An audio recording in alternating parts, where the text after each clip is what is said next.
once I signed the contract and they handed me over to an editor, the first conversation she had with me, she's told me, this manuscript was not ready. They never should have signed you.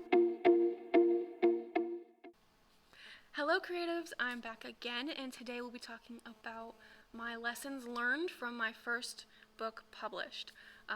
The book was called Generation of the Last Hour. I'll post a link in the bottom if you're interested in purchasing it or looking at it. Disclaimer, it is Christian fiction, which is a genre that I will no longer be writing in for various reasons. And it was interesting. So I'll start with the beginning, from the very beginning. I got the idea for the book based on a series of dreams I had in middle school and high school. So in 7th grade is when I started writing out the plot for it and writing out the characters and whatever. Which, if you remember from a previous video where I said that 7th grade was really the beginning of where I really wanted to work in the publishing industry. I thought I was going to be a subsidiary rights agent and stuff like that. This was the same year. So I found my journals actually not that long ago where I have all the character sketches that I did and the character profiles that I did. And it's really kind of cute to see that because I'm a terrible drawer. So that was kind of cute to see, just to see where I was thinking and where I was going and all the characters that didn't make it into the final cut of the book, and the plot points that didn't make it. So I created the framework for it, the framework of the plot in 7th grade, and then I didn't touch it again until sophomore year of high school. I wrote a rough draft during that year, and then I didn't touch it again until the summer between my sophomore year and junior year of college. So during that summer, I found it in my files, and I started reading it and started doing edits to it and revising it. And then that's when I heard about a Twitter pitch contest, Faith Pitch, I think it's called. And so I decided to take a stab at it. And that is lesson number 1. Do not submit a rough draft of anything to anything. Because I won. I won a shot at a publishing contract. And so I sent in my manuscript to the publishing house that asked for it. And they came back a few weeks later. By then, I was settled into my 4-year university. I was my first time away from home. I was adjusting to new classes, new friends, new everything. And I get a call saying, we're interested. We want to offer you a contract. And I got so excited. I did. I got so excited. And I asked in that conversation, I asked, like, what about my manuscript did you like? And they admitted to me that they didn't read all of it. And, like, back then I'm like, oh, that's so cool that, like, they didn't have to finish it to know that they loved it. But now I would urge, like, take a step back from the emotions of the moment and just think about it a little bit more, because had they read all of it, they would have known that I wasn't ready, that the manuscript was not ready. And once I signed the contract and they handed me over to an editor, the first conversation she had with me, she's told me, this manuscript was not ready. They never should have signed you because of how rough it was. It was a 120,000 word rough draft that I wrote my sophomore year of high school. So don't do what I did. Just don't do what I did. Lesson number 1, don't submit a rough draft of anything to anywhere. So my editor, she had to push for an extension on the work, because this was September 2016 that I signed the contract. They wanted a January 2017 release, and she had to push for a longer timeline. And lesson number two, in what I've learned, as I've um, as I've gone through and have more experience in marketing and in marketing communications, you need a 12 to 18 month plan in order to have a proper book launch. I know people give traditional publishing a bad rep, where you go through a literary agent and you go through a bigger publishing house and all that because the timeline is slow, but there is a purpose to that. There is a carefully detailed launch schedule, and there is value in that build-up, that 12 to 18 months, which you should start planning for as you're doing your final edits, final revisions, and of your manuscript. You should start planning how to build your author platform, building the media list, building the kit that you're going to use, the press kit that you're going to use to get people's attention about your book. You need to start planning that 12 to 18 months before the launch for it to be successful. So I had from September 2016 to May 2017 for the book launch. That's 7 months, which could do it. Like, you could do it if you already had a platform, if you already had a strong professional credibility. Like, especially if you're nonfiction, you could do that. You could make that work if you were writing a nonfiction and you were well known in your circles of influence. But I was a no-name small town college kid going to college in a small town who was just starting to learn public relations and journalism and marketing communications as her career path. Lesson number one, or that's lesson number two. You need 12 to 18 months to build a solid launch. And I'll break that down later in a later video, the elements of a solid launch.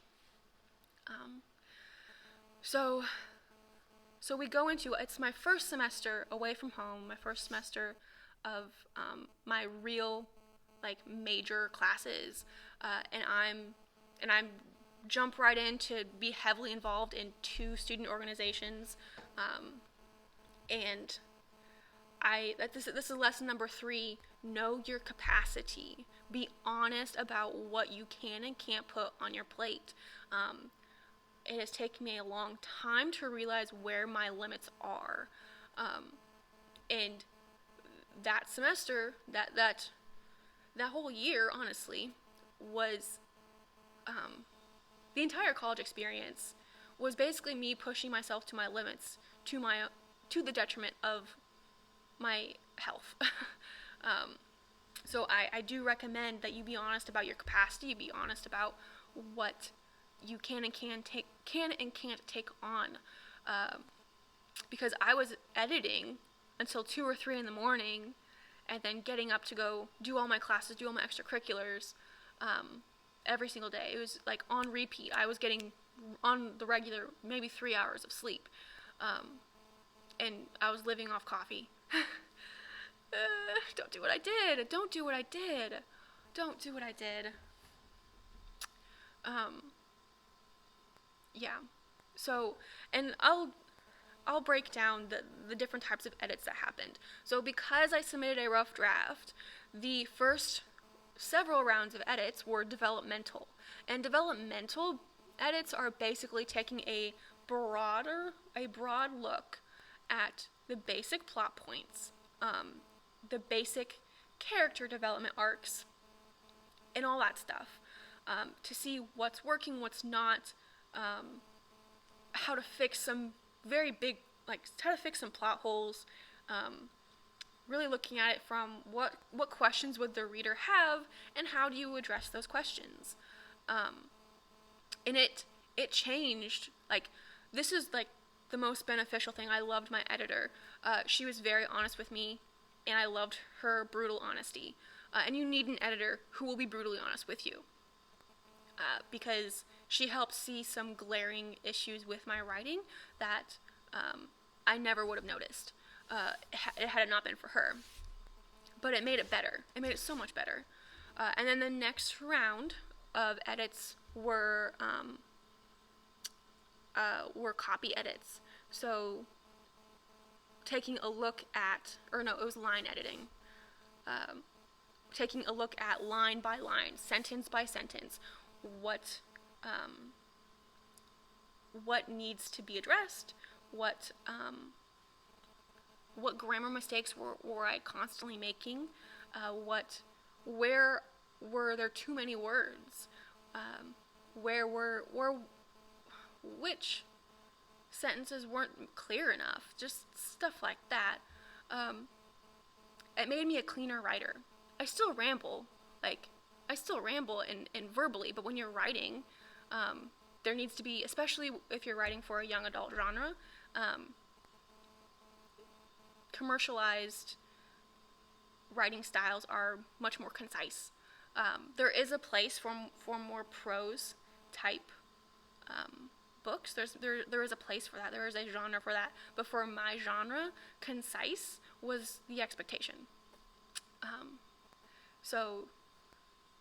And there's also some stylistic choices that the publishing house had that they wanted all their authors to apply. That I didn't realize that was something that could happen, but maybe other publishing houses have that too, where there's certain, like, all dialogue had to happen at the end, so you'd have action or whatever, and then said, and then the dialogue. All dialogue had to happen at the end of the phrases. So that was a stylistic choice that all authors had to abide by for the publishing house. And then we moved on to proofreading, or a galley edit is what was called. A galley edit was like the last ditch. Several people looked over it, making sure there was no errors whatsoever. But during the time of editing all this stuff, we were also working on the metadata. Metadata being the blurbs, the taglines, basically what was going to be put into any kind of catalog. So if Amazon or Barnes & Noble or any other bookstore wanted to put it in their catalog, the information for it was provided. Like, we provided the information. And I also submitted a creative brief for the cover, which I love the cover, by the way.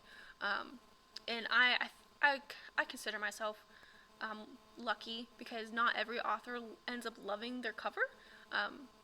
And I don't even know who the graphic designer is, because all I did was send my editor a couple of book covers that I liked, plus a couple of other tidbits of creative direction. And then the graphic designer went a completely different direction. And I'm glad she did. I'm glad she didn't listen to what I wanted in a book cover, because what I wanted in a book cover was not. Now that I know more, now that I know what I know, I realized that the cover that I wanted would not have fit the genre. So I ended up with a really good cover, but I never met the graphic designer, which happens a lot in publishing. Like, if you're working with a publishing house, whether it's smaller or bigger, chances are you don't know your graphic designer.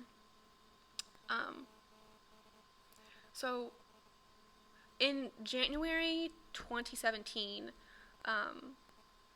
I ended up, because I was just starting to learn more about public relations and social media management, and I had to take classes and all that kind of stuff, hands-on classes that I explained in a previous video.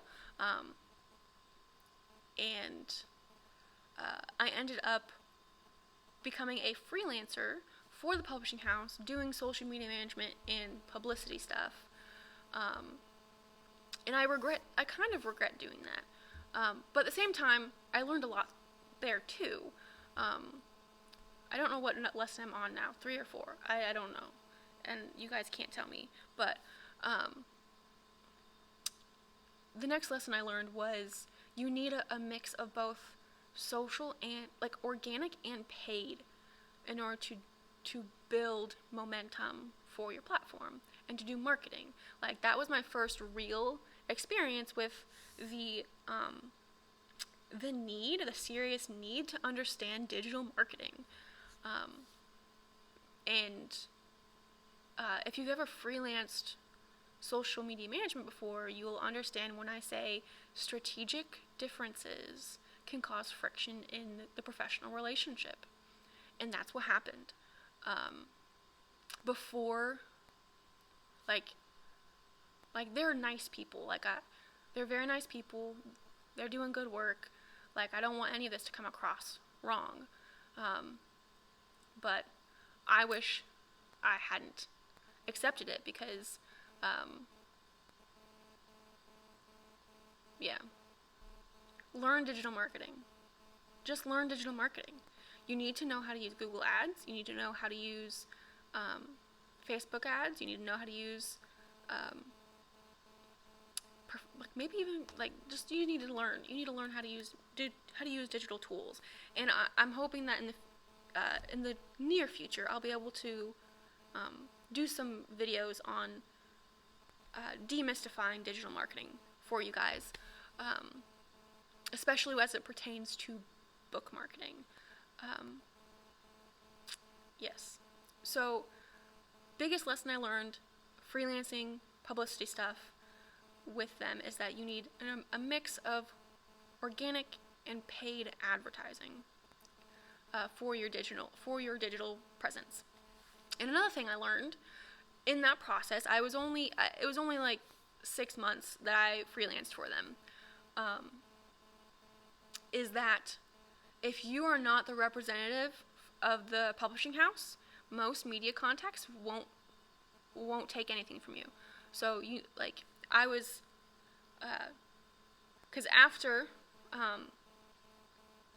I was done freelancing with them, I tried doing things on my own because they had limited budget they had a limited marketing budget for their authors, and they promoted authors doing things for themselves. And as I mentioned before, I was a no-name person from a no-name town, and I didn't have a platform. So as I was learning how to do PR stuff, I was trying to apply it, sending out press releases, sending out all this kind of stuff, press kits, and building my own tour type stuff. And most places, even local stuff, they're like, you're not the representative, we don't want to talk to you. So that was a big eye-opener, and for me, it's a big appeal for self-publishing, because as the one man or one woman publishing house, you are the representative. They'll talk to you they'll talk to you, because you can slap a title on the email, and you increase your chances of them talking to you. Whereas if you're just the author from some publishing house that they're not aware of, they won't talk to you. So there's that. Lesson number whatever.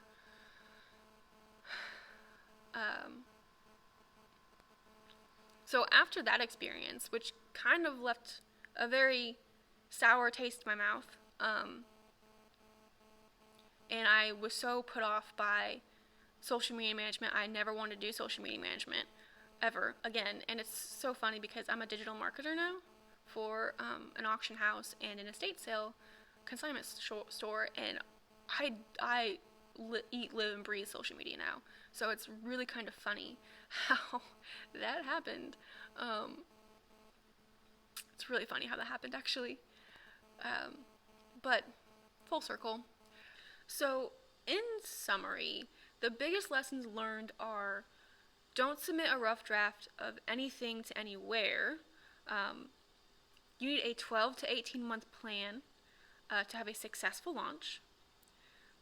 Know your capacity, know your limits, and when you need to seek out help in your plan when you're going through that 12-month plan. And then you need to have a mix of organic and paid digital advertising. Those are the biggest takeaways from my experience with publishing my first novel, and I hope that helps you guys. In all of the rambling I've done, I hope I've provided some useful insight for you. And these lessons learned have really pushed me towards wanting to self-publish for my next book. And when that happens, I'll be sharing every step of the way, the highlights and the lowlights, and what I'm doing and what I'm doing wrong, what I'm doing right and what I'm doing wrong. So that way, if I make a mistake, you don't have to. And that's kind of the philosophy here with this YouTube channel, is just sharing knowledge, sharing best practices, sharing my journey, and hopefully it'll inspire you as well. Because eventually,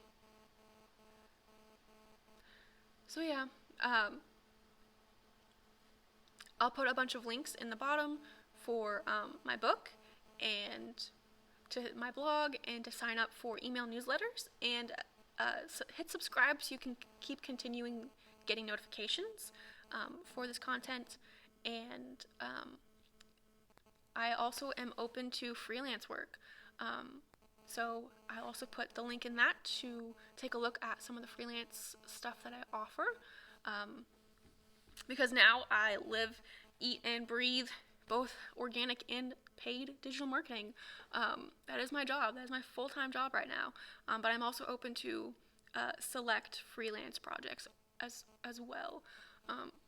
So I'll put it all in the description, and I hope you guys have a great week. Until next time.